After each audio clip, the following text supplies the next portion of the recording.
একটা মেয়ে বিয়ের পরে তার বাবার বাড়িতে হাতে গোনা কয়েকটা দিন থাকতে যায়, অথচ যেই মেয়েটার জন্মস্থান, জন্মের পর থেকে বেড়ে ওঠা সবকিছুই কিন্তু বাবার বাসায়, কিন্তু বিয়ের পরে মেয়েরা অতিথি হয়ে যায়। এটি আসলে কেন? আসসালামু আলাইকুম, লিমা কুকিং ওয়ার্ল্ডে আপনাকে স্বাগতম। যেহেতু বাবার বাসাতে এসেছি, পিঠা খাবো না তা কখনো হয়? আর যেহেতু একদম শীতের মৌসুমে, তো পিঠা তো খেতেই হবে। তো আমি ঘুম থেকে উঠে আমার যেটা প্রথম কাজ হয়, আমি একটু বাইরে হাঁটাহাঁটি করি খালি পায়ে। তো বরাবরের মতো আমি একটু হাঁটাহাঁটি করে তারপর তো বাসায় গিয়ে দেখছি যে আম্মু পিঠা বানানোর জন্য প্রস্তুতি নিচ্ছে। তো আমি ভাবলাম যে আমি একটু হেল্প করি আর আপনাদের মাঝে ভিডিও করে শেয়ার করি, অবশ্যই ভালো লাগবে। তো এখানে কিন্তু আমি নারকেলটা খুব ভালো করে উপরে যে ময়লার আবরণটা থাকে একটু করে চেঁচিয়ে নিচ্ছিলাম আর কি। তারপরে আমি নারকেলটি ফাটানোর জন্য চেষ্টা করছিলাম, বাট আমি বৃথা। তো পরে আম্মুকে দিয়েছি, আম্মু খুব সুন্দর করে বাড়ি দিয়ে ফাটিয়ে তারপরে কিন্তু আমাকে দিচ্ছিল। আর দেখুন এত পানি বের হয়েছে, মাশাআল্লাহ পানিগুলো কিন্তু অনেক মজার ছিল। নারকেলের ভিতরটা দেখুন এত সুন্দর ছিল, আর মাশাআল্লাহ খেতেও কিন্তু অনেক মিষ্টি ছিল। তো তারপরে আমি খুব সুন্দর করে নারকেলগুলো আমি কুড়িয়ে নিচ্ছিলাম। তো কুড়ানো হয়ে গিয়েছে, দেখতে পাচ্ছেন অনেকটাই কিন্তু হয়েছে। তারপরে নিয়েছিলাম এটি খেজুরের গুড়। তো খেজুরের গুড় তো এতগুলো লাগবে না, তো আমি একটু দাগ দিয়ে নিয়েছিলাম যে কতটুকু নিব।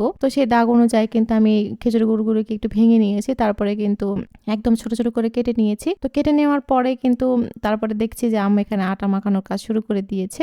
তো প্রথমে কিন্তু পরিমাণ মতো লবণ দিয়েছে, তারপরে হালকা হালকা একটু একটু করে পানি দিয়ে কিন্তু এই আটাটাকে খুব ভালো করে মুথিয়ে নিচ্ছে আর কি। তো প্রসেসিং দেখেই বুঝতে পারছেন আজকে কিন্তু ভাপা পিঠা হবে। তো শীতের মৌসুমে গরম গরম ভাপা পিঠা সকাল সকাল কার না ভালো লাগে বলুন? অবশ্যই সবারই ভালো লাগে। তো খুব ভালো করে মেখে নিয়ে কিন্তু হাতে মুঠ করে দেখলো যে আসলে মাখা হয়েছে কিনা। তো হ্যাঁ, মাখা কিন্তু হয়ে গিয়েছে।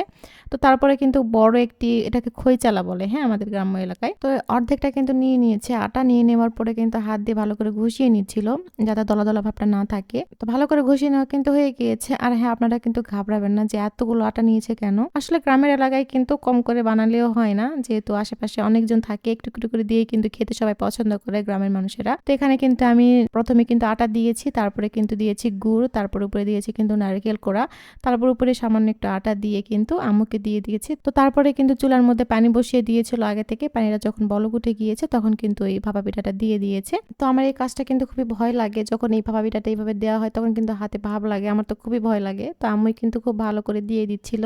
তো তারপর দেখতেই পাচ্ছেন ভাপা পিঠা কিন্তু হয়ে গিয়েছে। তো আমি আপনাদের একটু ভেঙে দেখাচ্ছি। দেখুন ভিতরটা একদম কত সুন্দর হয়েছে, আর খেতে কিন্তু অনেক মজার ছিল।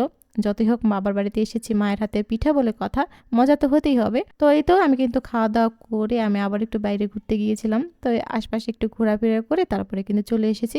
তো আজকের ভিডিওটা এই পর্যন্তই। তো কেমন লেগেছে অবশ্যই কিন্তু কমেন্টের মাধ্যমে জানিয়ে যাবেন। আজকের মতো বিদায় নিচ্ছি। আল্লাহ হাফিজ।